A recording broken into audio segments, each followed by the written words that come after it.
Hi, welcome to my YouTube channel. I'm George. I'm here in London on the banks of the Thames in Barnes, and just behind me we have Barnes Bridge.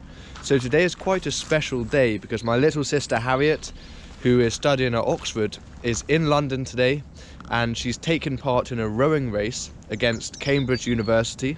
So she's gonna come whizzing past us on her rowing boat with the team of rowers.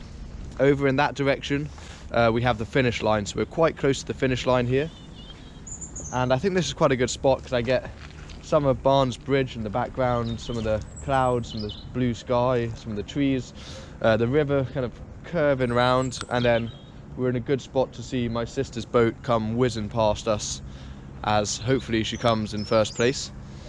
So let's get into this painting. Remember to please subscribe to my channel, and let's start painting. I'm painting on a 30 by 25 centimeter panel that I've toned with raw umber paint, giving the underlayer a warm mid-tone for me to work on top of. I recommend using an imprimatura, which is another term for underlayer, when painting plein air, especially when using an alla prima approach, as without one you'll have small patches of white canvas showing through between your brush strokes, which can be quite distracting, and it also helps you judge the values of your paint mixes more accurately. I use thinned down raw umber paint to sketch in the major shapes of the composition. Once I've done this, I begin to paint in the sky. I like to paint in the sky first and to a high level of finish from the start, as this helps me to establish the value range of the painting, as the sky is almost always going to be grouped into the light value sections. So if you imagine a value scale from light to dark, you can group this whole section of the sky into that light section on the value scale, with the lightest lights being the tops of the clouds in this scene. A good way to keep track of these overall value relationships within the painting is to regularly squint at the scene. This will do away with the subtler, less significant values and give a clearer representation of the major values in the scene. For example, when I squint at the sky, the whole sky merges into a light white section, and this reminds me not to overstate the value differences between the sky colour and the clouds.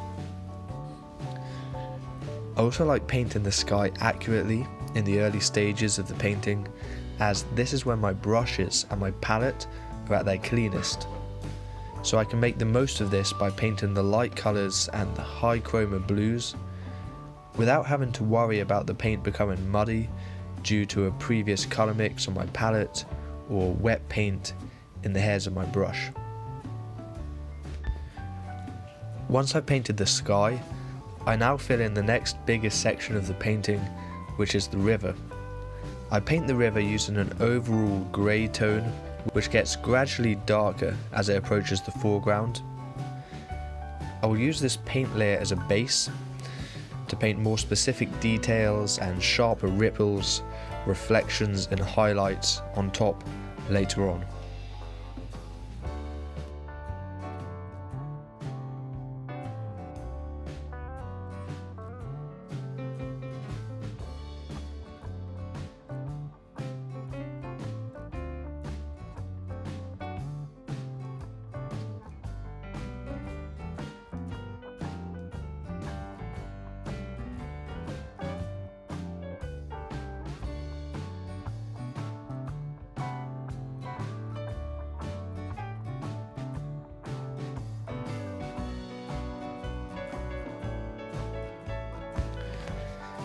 Here I mix ultramarine blue with my raw umber paint to paint the shadow sections of the arches under Barnes Bridge.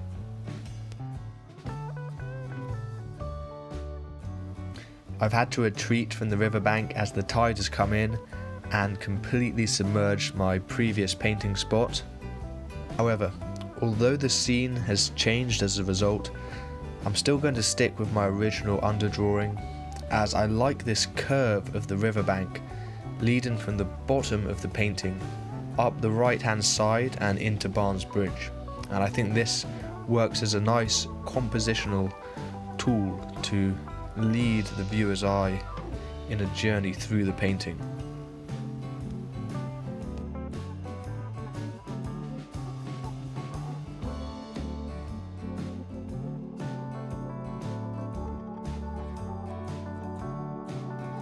I'm using a fine synthetic brush to paint some of the dark ripples onto the painting, and I'm adding more detail and variation to the foreground water in order to give the scene a good sense of depth.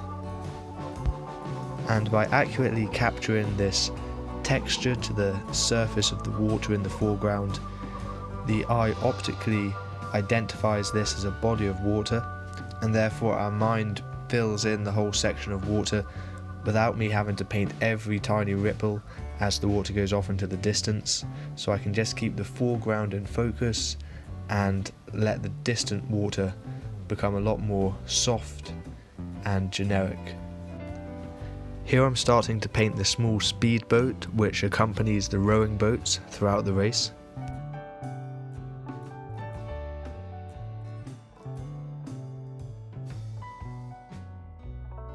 I'm now painting my sister's rowing team into the painting, which is sadly quite a long way behind the other team, but as I'm only going to paint one boat into this scene, no one needs to know that, and for all they know this boat could be leading, and by quite a long way by the looks of things.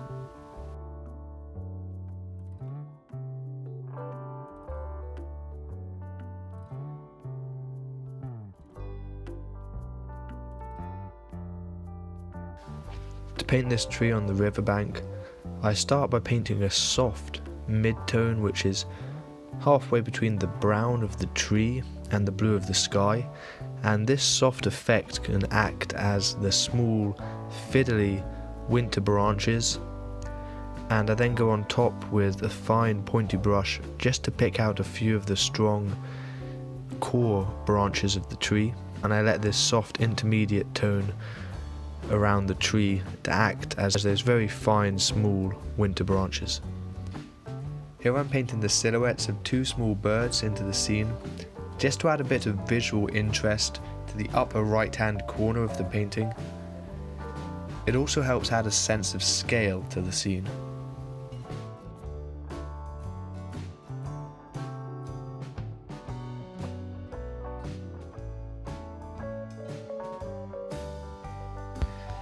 And now I'm painting a swan into the foreground of the painting, just to add some more visual interest, and I guess I just enjoy painting birds.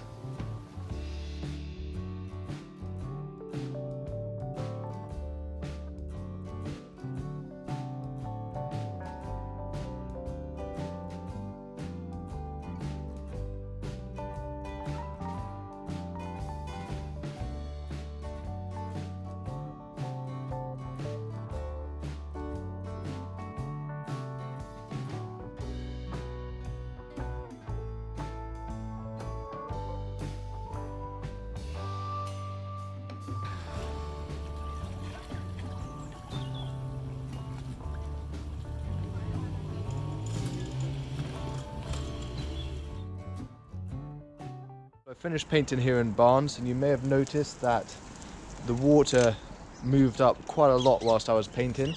So if I were standing in my original spot, I would be completely submersed in water. So I had to keep kind of moving back and retreating a bit. Other than that, the scene didn't change too much.